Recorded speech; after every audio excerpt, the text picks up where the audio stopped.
All right, we are live. Hey, Mark and Tim, welcome back Thank you. on a Thursday Thank you. evening as per India and Thursday morning as per your time zone. By the way, people, my name is Kumar Pushpak and I head the team here at Ijona Services. And with me, I have two gentlemen who has done immense research during this pandemic and throughout the year, the events that has occurred or event that may occur in the new year. And we thought of talking to you on the same platform. But before that, let's understand what we did this year, particular. I mean, today is Christmas Eve. I mean, a day before Christmas. Tomorrow is a Christmas, and I'm sure all of you would be having plans to celebrate it. I mean, please celebrate. I know there is a pandemic, there is some serious situation, but still enjoy the things with your friends and family. So this year we discussed briefly on the pandemic. I mean, that was the talk of the year entire, right? Then we also discussed on the massive displacement of the people from one place to the other, and both way, physically, mentally, and all those things. We also talked about the rise of working from home as a primary device. We discussed on the impact of isolation. I mean, when you were forced to work, let me use the word force. When you were forced to work from home, you were working in isolation, and I think we did picked up that particular portion as well, and we discussed at length. We also discussed the year that we dealt with the long-term anxiety and various other topics. But these were the prime topics that myself, Mark, and Tim discussed at length. I'm sure they would have some questions left out. Please feel free to put in the chat window here, and we'll pick it up. But for now, Mark and Tim, once again, welcome to the show. Thank you. How you guys are feeling? I'm feeling one more year before we can really stretch and be back to a new way of the way we were in 2019. It's not over. It's not over. I have a question for both of you. We had a lot of fun talking and finding out and discovering and sharing information. What was the most inspiring part for you two, Kumar and Mark? I mean, really personally inspiring that said, wow, this was really a great year, even though it was miserable.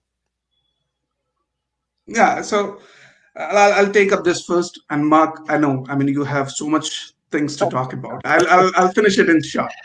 Uh, for my side, I mean, if I have to look in the context with the business that I'm running in, I mean, this year has been good. Let me put it in that way. Uh, there has been anxiety, there has been pressure, there has been issues in the movements, coordinations. But apart from that, uh, this year actually gave me immense knowledge and understanding uh, beyond your the normal stuff that we used to do in 2019 and before that.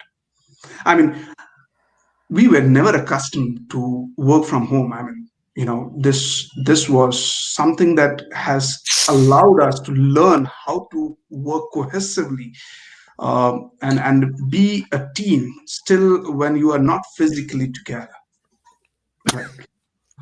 This is one of the area that I tell my people, and I just wanted to share with you.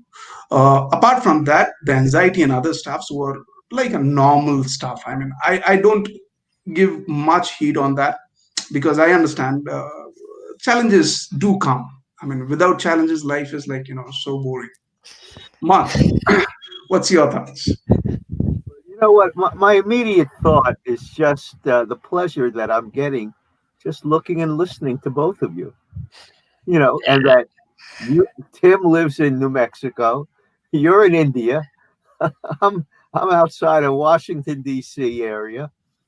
To me that's amazing.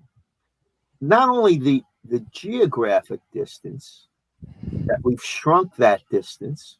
So I feel like I'm talking to you in my living room. But to me, that's what's so amazing.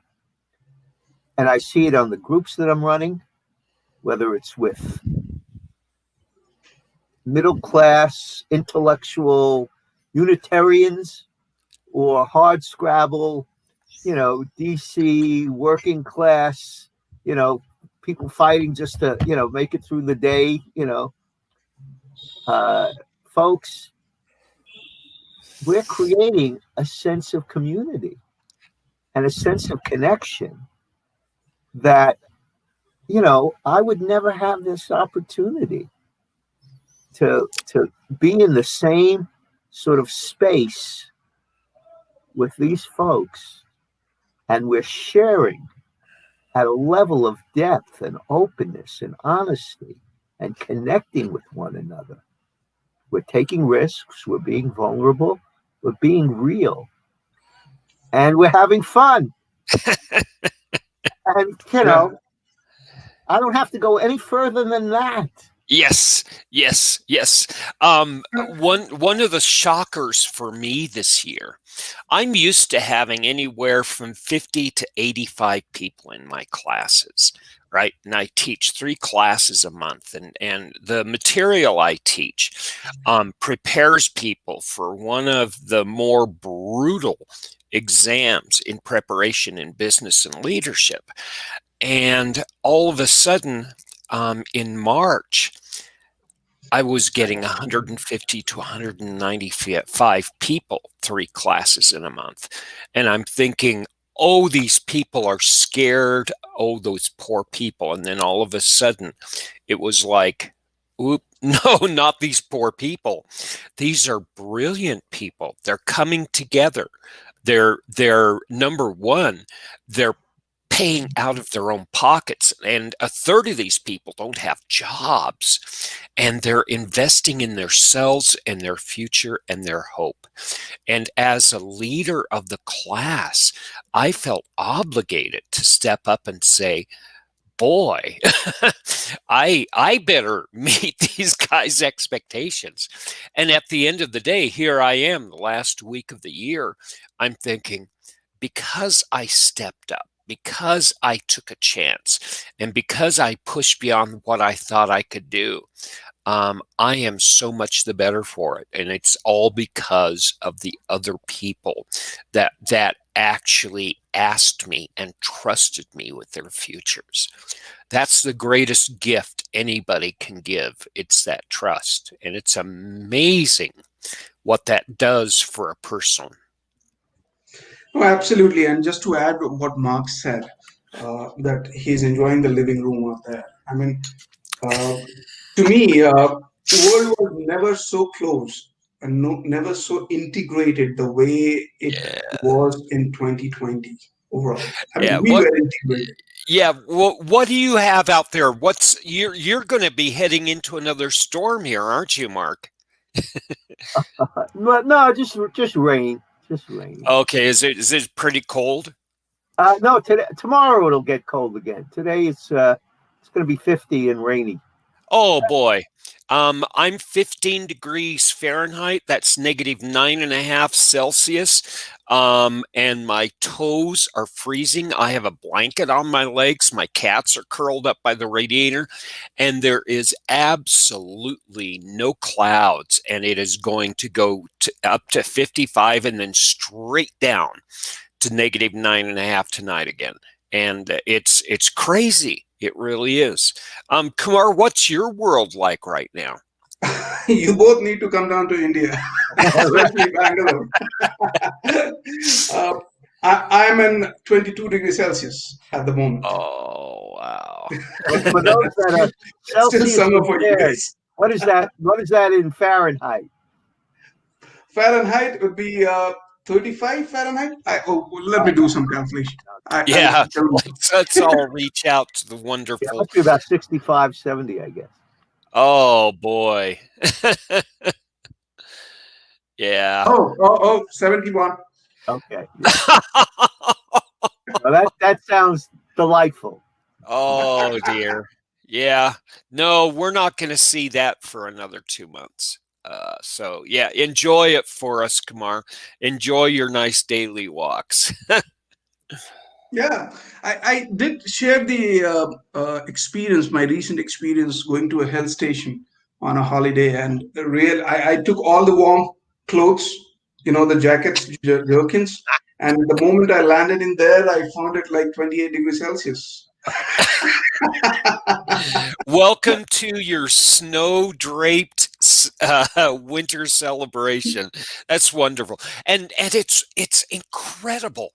I in my studies of India, I learned that India is so blessed with so many climate regions. And this is one of the reasons why Ayurveda was able to come out of India, because you have the high mountains that support some plants, you have the desert that support others, and then you have the lush jungles that support others. And only because you have all these climates so close together were you able to actually create the depth of medicinal knowledge that your country has.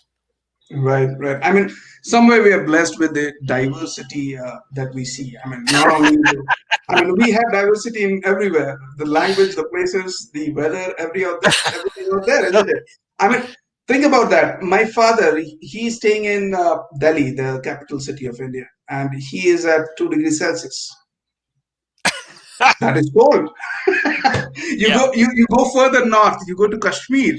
There's something of your style. You'll find it. It's actually snowing out there in the north side and the eastern side of the India. So there Wow. is cold. It's Well, yeah, snowing. It's it's snowing. So very we have nice. like we don't have to take visas for that, isn't it? We just if I have to change the climate, I just have to fly it down. Good, good. All right. So uh, the topic that we wanted to talk further on this, and especially Mark, when you were here, we really wanted to pick this again, the developing the resilience, uh, with this the entire pandemic that we have seen. What new thoughts you have to share here with? I know you have done a lot of research in the last few days. Let's go to that slide. Can you let's see? Can you see it? Uh, no, you want me to share Yeah, it yeah. here? Why don't you operate the slides? And I'll tell you what slide number it is. It's the second slide. Give me 1 second. Let me see if Okay. I can actually share this. I think I should be able to do this. The software should allow me. Give me one quick second. Share the screen.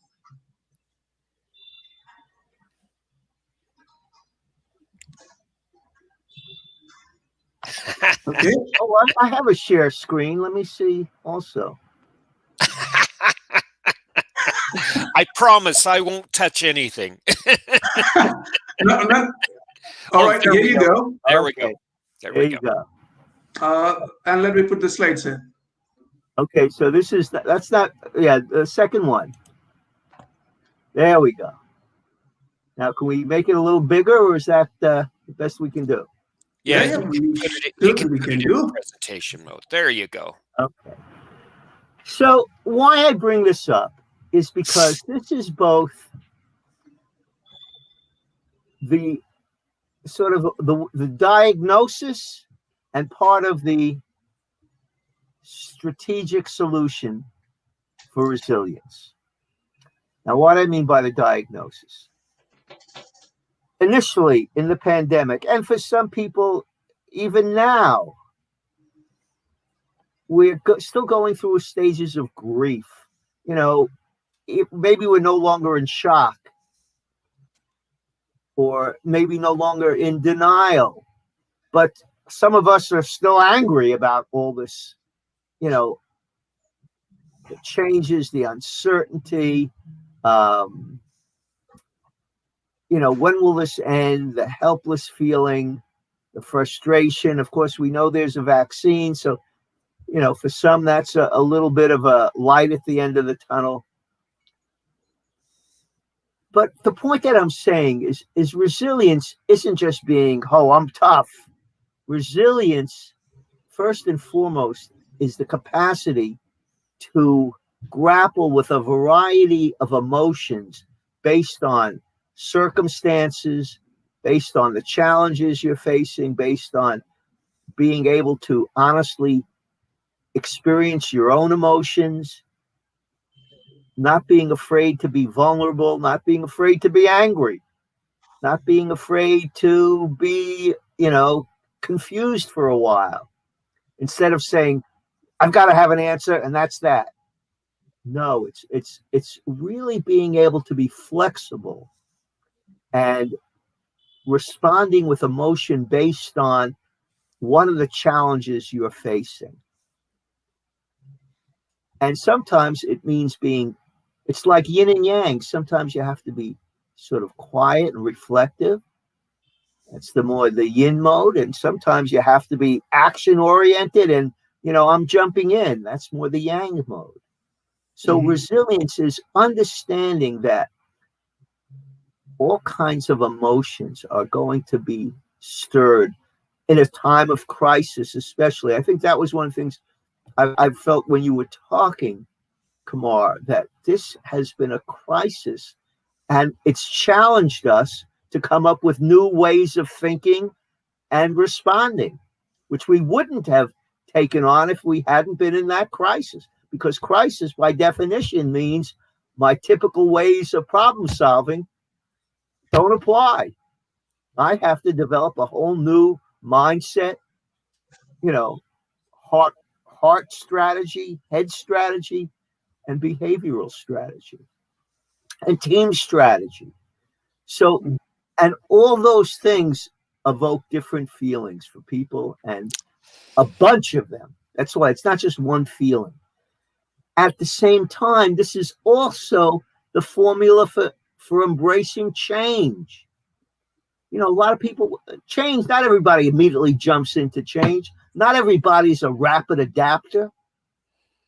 Some people, it takes time for them to process a whole array of these shock, the anger, the uncertainty, the bargaining, the sadness, before we can achieve, okay, I'm ready to jump in and let's see what happens. So this is both a way of understanding our immediate reaction, and it's a template for how we move forward, how we embrace change. So let me stop there. So this is interesting that everybody goes through this. Everybody goes through this, and every time we have something that leads us into grief, into this sense of loss, we go through it again, and we go through it again, and we go through it again. And it's natural, and it's something that, although it's not fun, it's like a roller coaster. At the end, there is a place where somebody opens a door and you get to step out of it. Now, one of the questions I have is, this is the first time many of us and the planet as a whole for over 100 years has actually been on the same roller coaster. And it feels as if this roller coaster is not over.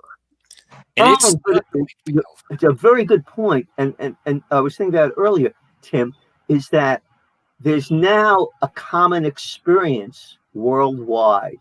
How often does that happen? Common experience, so that it breaks down that sense of separateness. Yeah. And a common challenge, a common goal, a potential, for global collaboration. Yes. And this is cool. Okay. When I went through negotiation and conflict management training, my teacher said, it's really weird the way humans work. If you have two groups or more groups of people that are in contention, that can't get along, actually, as a leader, if you can find one common idea that everybody agrees on, it's something that people cannot control. They stop thinking of themselves as us and them, and they realize that there's a greater us. So the more people that you can get agree on a single concept, the better off you are. Now, he said it's magical. You don't have to do anything. All you have to do is say, let's take a break. It's obvious we don't see eye to eye. Who wants ice cream? I only have money for one flavor of ice cream. And if people can agree on a single flavor of ice cream, all of a sudden they stop thinking of themselves as separate groups and they think of themselves as a unified whole. Now, what do we do on our holidays? What do we do on our celebrations? We're doing the same thing. And the wise leaders in our society are understanding of this mechanism. And we can actually use these mechanisms in our families. We can use these mechanisms with our businesses and with any group that we're in. This is a really wonderful time to be observing human behavior and taking advantage of these little magical tricks that are out there for us. Right. No, that's true. But let me ask you the question from the first point here. Tim, when was the time when you really thought that this virus is going to affect you, is dangerous? When I had pure facts in front of me. I had to teach a class in February, so I flew out from New Mexico to California. Now, there was a rumor that California was starting to see flus, and so I brought my travel gloves with me, and I have gloves, and I just said, okay, it's sort of silly, but let me buy a couple masks off the internet. We couldn't get masks locally here. And Right. I took a couple good cloth masks with me, and I got off the plane in California, and a third of the Wonderful. people And were and wearing them. What was that, Tim? What did you say? When I got off the plane in California, it was like, oh, this is the norm over here. What, This people is were wearing real. masks? Yeah, about a third of the people were wearing masks, and it was even before California was really inundated. And it was like, this is real. And when I had hard facts in front of me, and then when I started doing my research, I was going over to Johns Hopkins. I was looking at government agencies who are starting to compile data. I was looking at what the CDC was talking about, and there I saw the groundswell of emerging lines of discussion and debate. And I said, okay, there's something that's rising. It's like watching a tsunami from an island, and you see a little tiny wave like 3 miles out in the ocean. You say, oh, wow. right. That's when I realized something was real. And how about you, Mark? You know, um, I'm not the researcher that Tim is. I'm more, how is this hitting me personally? And how it hit me personally is I no longer could go into work. And Our office, the mental health clinic office was now closed. And I suddenly was working on doing telemedicine, teletherapy. wow. And then I realized, because I'd been running groups, I bet you I could come up with some couple of groups, Right. virtual groups. And Right. sure enough, and now those began to build. And I saw the potential, the real interaction that you could have on these platforms. Right. And Right. I'll tell you mine. yeah, Uh, 24th of March. India went to lockdown, and that day I actually started taking this serious. I believe that there is an issue. This is real. Until then, you know India, Tim. I mean, you have studied India more, right? So, I mean, in India, there are flus. I mean, this is very common, right? So, I thought, like, this is just another one, and then it will come and then it will go off. But the day 24th of March, the Indian government imposed lockdown, and then I knew that this is not going anytime soon. This is gonna be the new world which we're gonna live in. The entire country was shut down for 3 months. Yep. All Yep. right, yeah. That was a wonderful series of conversations we had, Kumar. Yeah.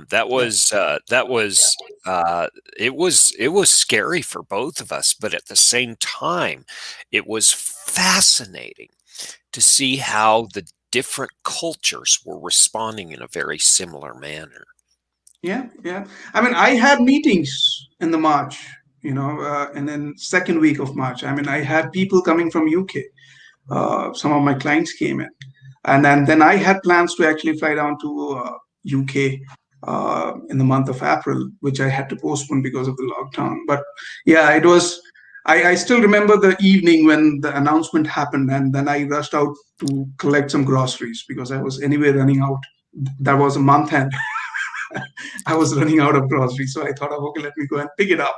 And I have some pictures. I probably can share that with you, both of you, after the show.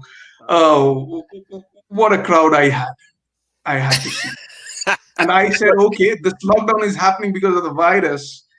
And check out the crowd. I mean, uh, all right, you want me to change the slide? Go to the next one. Okay, let's see what we got. And these are the things that probably all of us can relate to. That at some Oh, point during this, pandemic and this whole lockdown, um, just profound changes in our day to day. We have personality changes, sometimes sudden, sometimes gradual. We're feeling different. We can be uncharacteristically angry, agitated, moody, sleep disturbance. Some people yeah. start withdrawing or isolating. Absenteeism. We pull away from support. Some of us may neglect self care or engage in risky behaviors, substance abuse. As we saw, a lot of people were defiant about wearing masks. I don't know if it was only that they just, were so opposed to masks, but they didn't want people telling them what to do. Huh? That kind of that rebellious nature, which of course, though, the downside is you're only thinking of yourself. That's that in this country, the libertarians versus the communitarians, so it's that tension.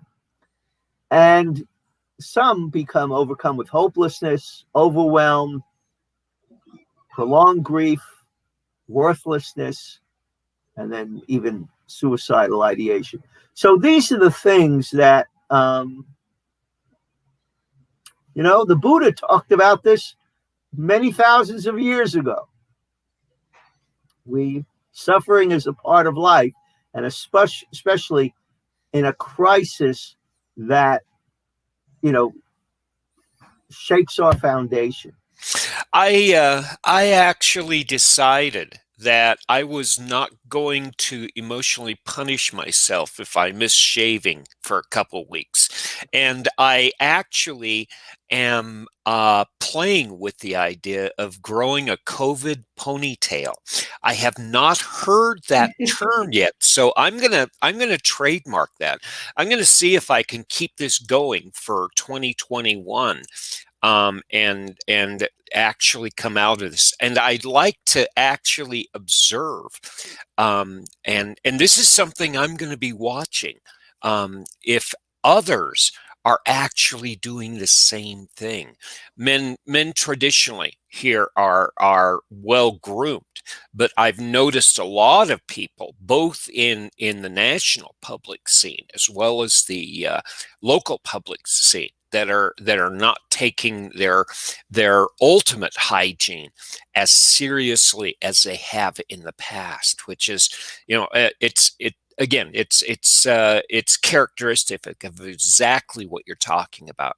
And my question to you, Mark, is when we're actually seeing this in the mirror, is there a way we can actually turn or flip that coin and say, okay, I'm neglecting my self-care. Can I actually treat it as a as something that I can actually manage, like you would manage a wild horse? You don't manage a wild horse, you understand it and you work with its nature. Can we do the same thing with these characteristics of suffering? Well, I think I'm going to bounce off of your comment now, and that is, to some degree, society puts pressure on us to be more civilized, better groomed. You have to have a workplace appearance. And I think there is something liberating and getting closer to our natural roots, sort of, when we don't have to sort of be, kind of stifle our individuality to conform to the needs of the system. Right. And so that, I think, again, either extreme, too systemized, you have, rigid groupthink. Too much individuality, you probably have smelly bodies and chaos. And the problem is, with Zoom, all you have to do is look nice from the waist up, and you can still do business and people respect you. And so I've had conversations with everybody, and they say that they do what is needed to keep the business running, but at the same point, it's they're working in the most comfortable clothes they have, and they've found other ways to self-groom in such a way that it's not just acceptable, but they can actually turn it slowly into an art form. Like yoga instructors.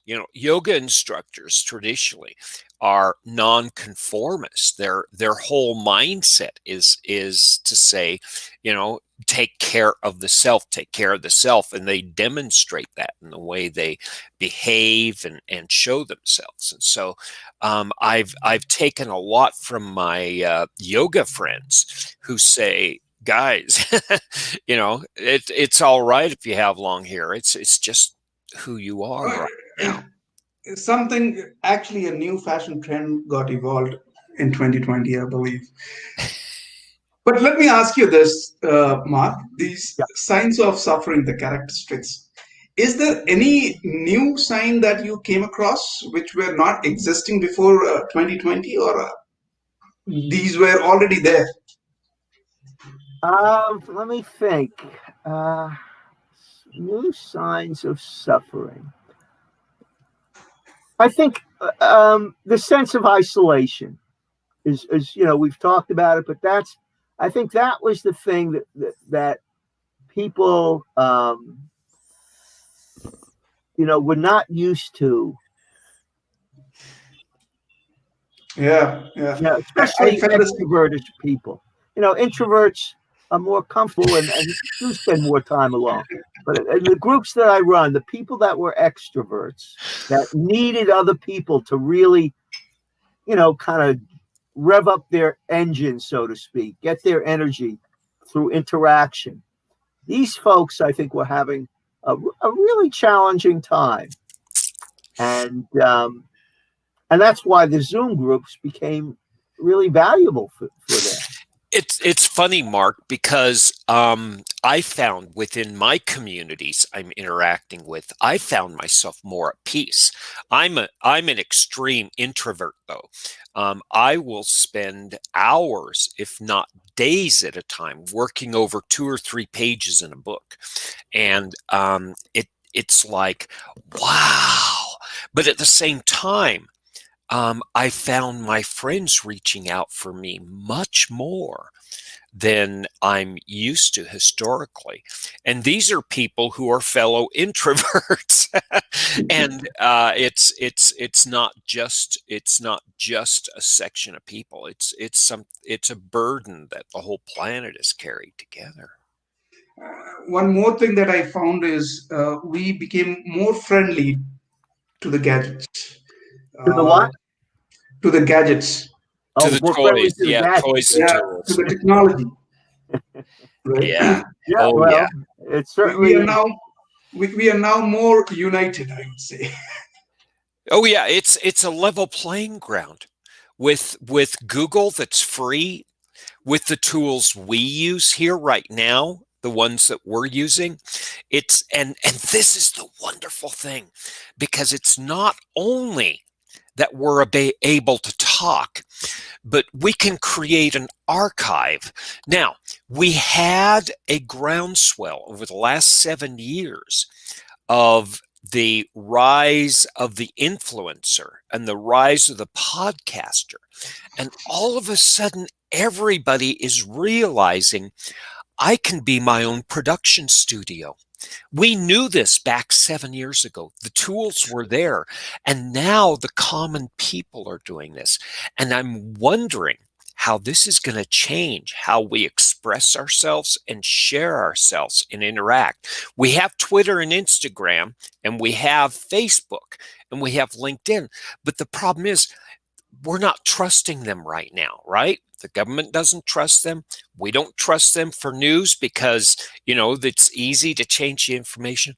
What if we create our own interaction? And we've been doing this all along for the last 2 decades, because the internet is a bunch of nouns. Here I am, who I am, right? This is where I am. But the influencers showed us the way. It's not only nouns that we are now, but we're going to move forward and start putting verbs to these nouns.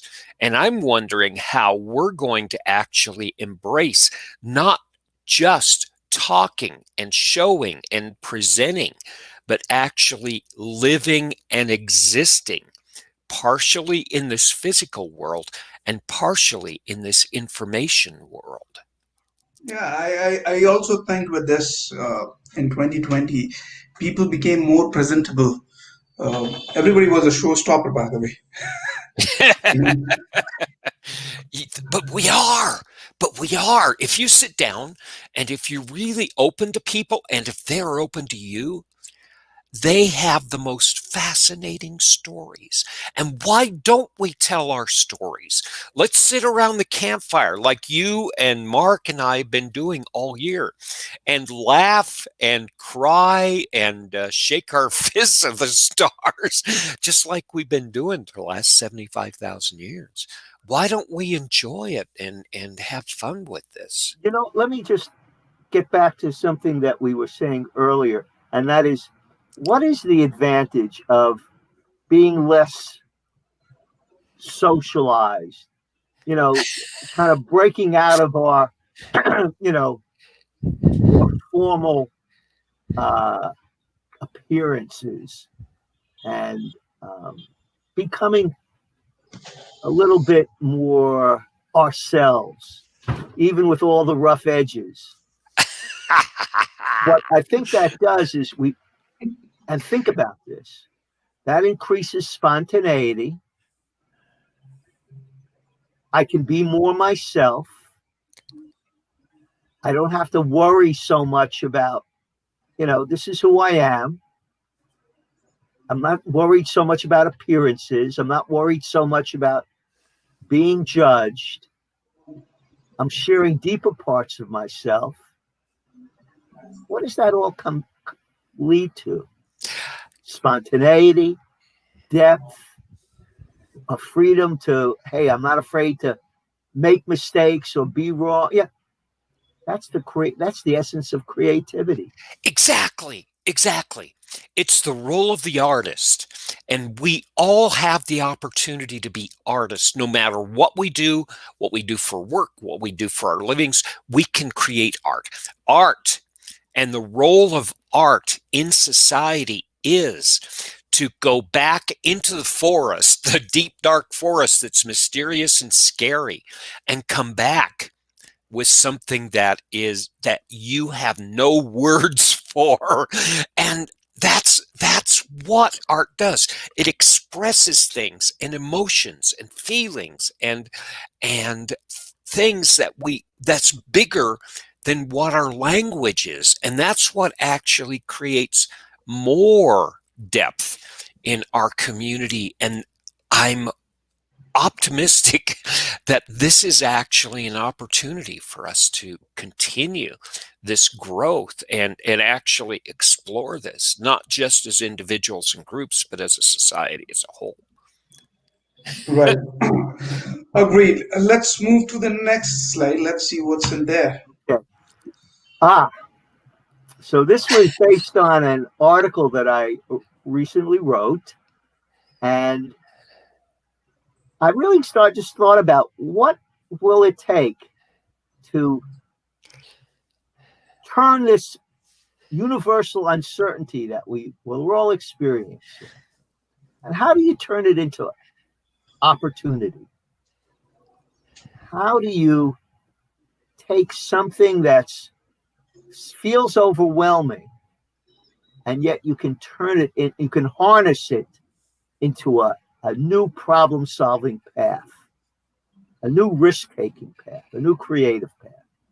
And these are just very quickly, one, we have to admit that right now, initially we feel a little bit overwhelmed or powerless. But just that, admitting that is an incredible strength. Because again, we're being real. We don't have to put on a false front. We can take off the mask. That's the irony, is that we all wear masks most of the time, or many people wear masks, trying to, I've got it all together. That's the I've got it all together mask. But being able to say, you know what, I don't really have the answer. And it's scary and it's vulnerable. That takes courage.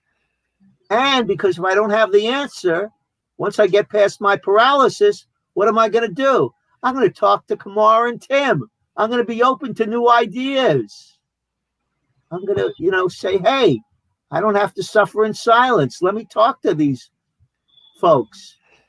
You confer with trusted and authentic others.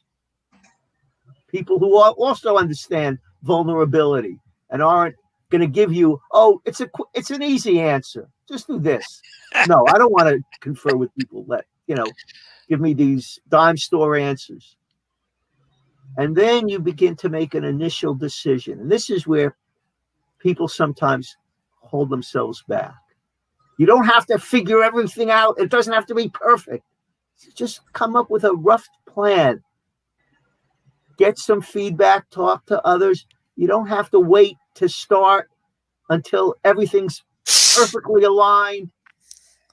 Make a decision and jump in. See what happens. Don't be afraid to get feedback.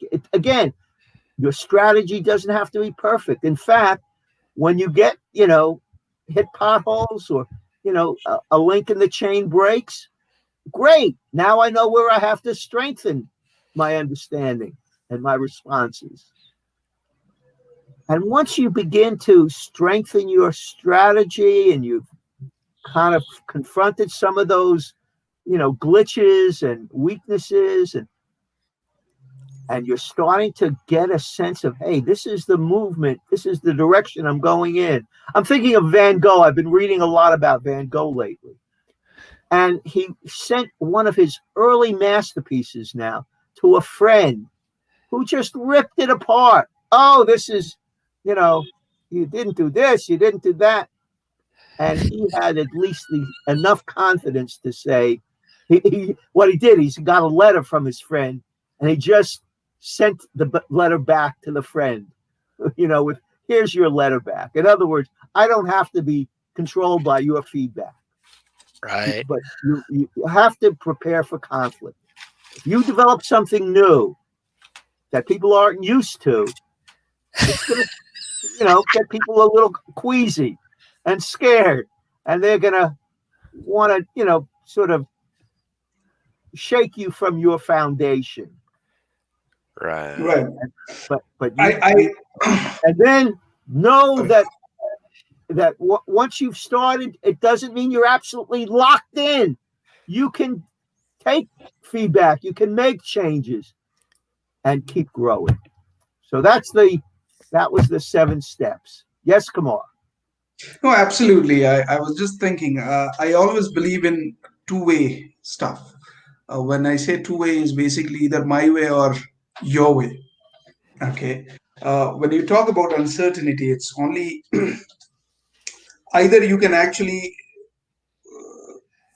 believe in the uncertainty and then stick to that and then keep crumbling, right? Without taking any steps to overcome those. The other thing is basically you understand the uncertainty to what extent it is and plan accordingly. I mean, I see the points that you have mentioned out there.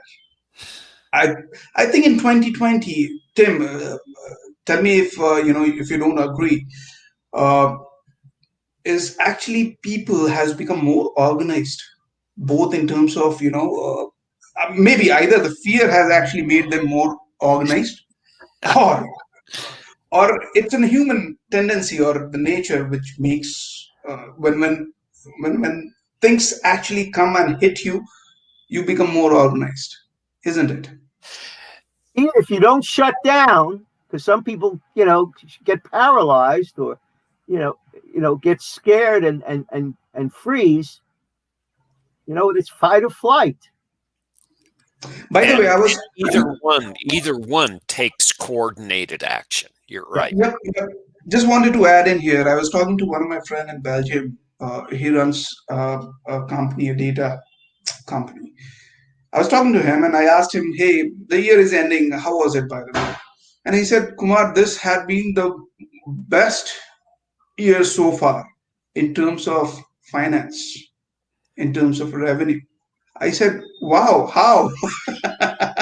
And he said, "I mean, there had been a month when I was really kind of taking a back seat. But then I knew that this is real. I first realized and acknowledged that this virus is real, and then I actually planned things. Then what Mark has just mentioned, doing your head work, heart work, and homework, that's exactly what he mentioned that he did. Right, and it transformed the entire business. Today, he was very happy. He said that the entire 2020 happens to be good year for him. And you know what? This is exactly what this is the secret. You can experiment this in your personal life, and the success that you see in your personal life, and you will have success if you understand this and can work with it and work with these ebbs and flows of human behavior. You will be successful if you learn how to work with this.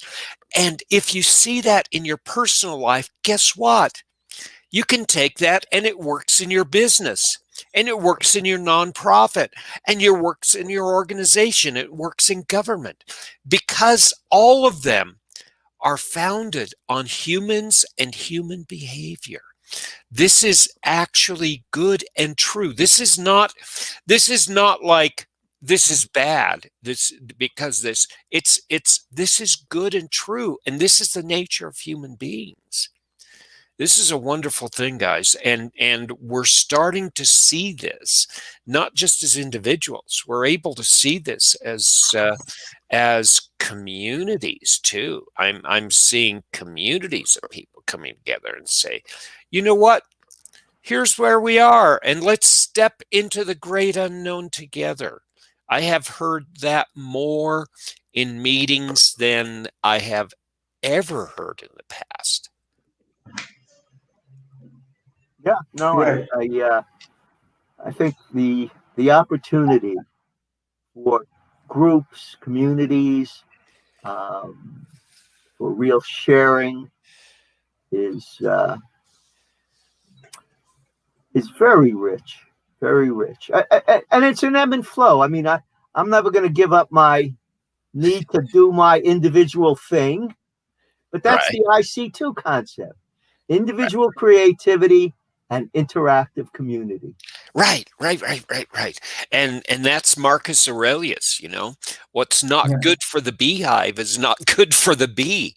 And having both of those and nurturing both of those allows the bee to contribute to the beehive and allows the beehive to support the bee. Right. And this is the beautiful thing. I'm going to take care of myself, and because I'm able to take care of myself, I'm able to take care of my community, which in turn takes care of me as well. Right. A couple of, Let's move to the next one. yeah, let's yeah. Oh, this is I like this. This I developed this concept. It's evolved, but breaking into television in New Orleans in the early '80s. I call that the yard. Believe me on television. This was when it was really in its infancy in cable television in New Orleans. I was over my head. I call the creative risk taking, the art of designing disorder. And nothing went right. I felt like each day I was pulling down my pants in front of the camera, really. But, it did so many things that I never knew I could do. And just, you have to jump in and swim. Well, let's go from the agenda to the arena. Know that there's going to be when you want to jump into something, or you feel you have to jump into something, there's going to be, as you said, Kumar, I think, tension focuses you. If it doesn't shut you down, you really start getting focused. And here's where that you become vulnerable, courageous, or the potential for taking a risk. And okay, I'm scared, but I'm still going to move ahead. I won't go into Lawyer Bob, other than he was just a lawyer who came to me for therapy back in New Orleans because he was so nervous when he was making opening arguments to the courtroom that he just felt he was, letting down himself, his clients. He wasn't as bad, but what was clear, he had a critical voice in his head. His father had been an alcoholic, very critical. So at the moment that he was, had to perform, oh, you're doing terrible, you're ridiculous, and he had a crazy expectation that when you do an opening argument, you should be perfectly in control. No. Right. Right. Start slowly and you build. And having some anxiety is when you perform at your best. Being anxiety free is a recipe for, underperformance, not overperformance. You want to harness that anxiety. You don't want to pretend you don't have any. Anyway, jumping over your head. Here's the trick of jumping in. Is it scary? But boy, are you going to learn a lot. You're going to find out what are your resources and where are you. I'm in trouble. I better find out. I better speak to people and find out what I need. And of course, this is, I say, so it gives you a quick assessment of your skills, your gaps, your resources. Now, there's one thing to jump in. You don't have to jump in where the alligators are all congregating. So you don't want to, there's some measure of rationality, even when you're in the middle of a crisis. Strive to survive a high dive. I love a lawyer in New Orleans gave me this phrase: strive high and embrace failure. Yes. Because he said, I'm shooting for 100%, but I know I'm never going to make it. But that's what I'm going to learn from. I'm going to try, shoot for my best, and I'm always going to fall short. But that's where my learning curve is going to be. Time frames, beachheads and battles. I love establishing a beachhead doesn't mean you've conquered the island. Yes. And many battles are fought and lost before a major undertaking is won. So we're going to have to sustain the learning curve. We're going to make mistakes. We're going to experiment. We're going to be told, oh, you should have done it this way. You should. And somehow we have to trust that we have a few people that we really can rely on, and we're going to trust our learning curve. And then, of course, you have to come up for air and get TLC. But this is not your TLC, the Stress Doc's TLC. Tender loving criticism and tough loving care. We need to find people who will give us tender loving criticism and tough loving care. And that's the basis for real creative collaboration. Next slide. It's a two-part slide, Kumar. Thrive on frustration. This is again, sustaining the learning curve. There are going to be periods where someone came up with the term, but I defined it as frustration is when you're torn between thrusting ahead with direct action and frustration because you haven't quite put the pieces of the puzzle together. But sustaining that tension, often you'll dream about the problem. Your mind, right hemisphere will come up with new visual imagery. That tension can be a great problem-solving fuel. And then you take a break. You go into the forest, as Tim brought out. You just, you don't keep just working at it. I'm going to figure this out. No, let go. Admit that you can't figure it out right now. Sleep on the issue. I know that always helps me as a writer. I call it incubate to illuminate. Mm-hmm. Take that time away. Let your subconscious mind hatch a new perspective. So this is where we really get into the creative juice, as it were, that really percolates. And then we have maybe a volcanic eruption over time. It doesn't just happen like that. You have to stew on it. You have to really let it cook slowly to really get the great flavors. There's so many things that actually cook. Like they take a day long on the stove. And if you're patient, you can create masterpieces. And it's the same way with creative ideas. You cannot speed creation. There's no shortcut. And the final one is that, remember that it often isn't just one fixed right way. There's a range of possibilities.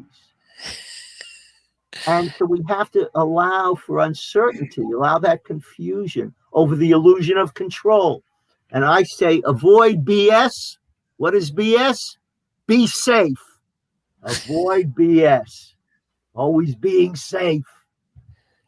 And know that this uncertainty allows us to put new pieces together, which is the essence of creativity. Putting things together, seeing connections that no one else has seen. Making things that can't go together. Well, maybe they can. But it has to take a new context or maybe some new material. Yeah. And then we come back. We share our understanding. We create new networks where people can use the information that we've put together. So that's my model of creative risk-taking. Brilliant. No, absolutely. Your BS basically, your BS takes you to a comfortable zone. And once you are in there, it's really tough to pull you out from that place. It's and funny. That's the grief process. You've got to be willing to grieve to let go of what you're holding on to. Right. We one of my friends calls the BS and letting go of being safe. and stepping forward into the unknown. He calls it the luck zone. You're living in the luck zone when you have, allowed yourself to say goodbye to the old perceptions and move into that new X factor space. Right. I like it. Right. Mark and Tim, do you realize that we are We're at the end of extremely our show. fast? We always are. We always are. It's like a good dessert. Where did the dessert go? This is Hey, I'm no, no. looking forward to this, and we've looked backwards now. Is there an opportunity that maybe in the next week or 2 weeks we can get together and start looking forward? I know, Kumar, you've been talking about this, and Mark, you and I have been talking about this 2 weeks. How about if we include this in our public discussion about looking forward? Because I think that, if we can actually open this up and have other people participate publicly with us, it's a great opportunity for us all to not just see what happened, but take advantage of what we've learned and figure out that we have a new starting point here in just a week. No, that's a good idea, Tim. Let's do some brainstorm sometime tomorrow, day after. I mean, this particular topic, what Mark has just presented, I know there are more slides to this, but unfortunately, we are This was good. I extended didn't want to spot. go through all the slides. I think we really hit on, from dealing with loss and change, the grief process, to getting out of our BS space, and how do we take some new risks. I think that's Right. really it's This a is it's this a is wonderful arc. this is Yeah. and this is our pivot point. The end of 2020 is a pivot point for each one of us, personally and professionally, but it's also a pivot point for all of society. And let's celebrate this, and let's see how we can do this like we haven't been able to do it before. Right. Possibly next week, if you guys are not going anywhere, or Yeah, if you don't it's have good. plan, we can. I'm certain I'm available. You see, let me know. We can jump in. Sure. We can continue the discussion. But Tim, I like your idea to make it more public. This discussion, we can work it around, and we can see how to shape it up. But what I want people out there to do is basically share your plan for 2021. Tell us what actually is bothering you, if at all, if there's something bothering. Also, tell us what's Or not something bothering you, that's exciting you. exciting you. Yeah, right. I mean, we would love to hear that, and we'd love to add it to our discussion because it's very important how we are looking at 2021 when we have lived 2020. With also the new viruses which is coming into play. I'm sure the day is not going to be easy though. But what I'm very hopeful is because we have already lived 2020 very successfully. I think the coming days or the years not going to trouble us more. We know how to deal with these situations, the circumstances. What Mark just mentioned, we are already aware to that. All we need to do is the last slide. What you have put in to design the disorders. Exactly. And remind each other. As human beings, we're prone to forget and fall back into our own patterns. But we're here not just to move forward ourselves, but to help each one of us, and keep each other's backs. And that's what I'm looking forward to the most this next year. Wonderful. And Mark, I'm so thankful for you to give it a shape in the slides. Basically, I mean, we had been discussing these points anyway, but giving it a shape is. Thank you so much for doing Yeah, that. that was just trusting my intuition. Or maybe I was lazy. I didn't want to have to sit down and I mean, reinvent the wheel. So I said, you know what? I'm going to send these guys my slides. And, It works well. It works well. I mean, Oh, The point that you have discussed, Mark, I'm sure people deal with this every day, every moment. It's just that we needed somebody, some intellect, to actually come and shape it up and jot it down in the points, and that's something you You know have what? done it. I had the we have conflict. There's the need for change, and then the creative possibility. That's Exactly. those three stages of change. You have to have conflict. You have to be able to put yourself in the uncertainty, the excitement, the danger of change, and then I'll add fourth C, creative possibility, and then sharing it with community. There you go. Absolutely. And let me see what is next, by the way, when we come together again in the new year. What are we going to have? Oh, Oh, the 5 Ps. this Oh, is Let's passion power. continue this. Yeah, let's talk about the 5 Ps. I was looking at this and I'm really interested in your discussion, but let's wait on this. I think this would be a But I real love yeah. Kamara that you couldn't hold back. You wanted to see what the next slide was. That's that's the entrepreneur in you, and I love that. That's right. The Lone Ranger has fallen off the cliff. Will he make it next week? Come back, guys, and we'll talk about the 5 Ps. Yes, until then, please enjoy the Christmas.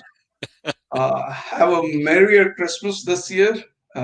Enjoy it with your friends and family. I'm gonna do the same. And yeah, let's come back again next Tuesday.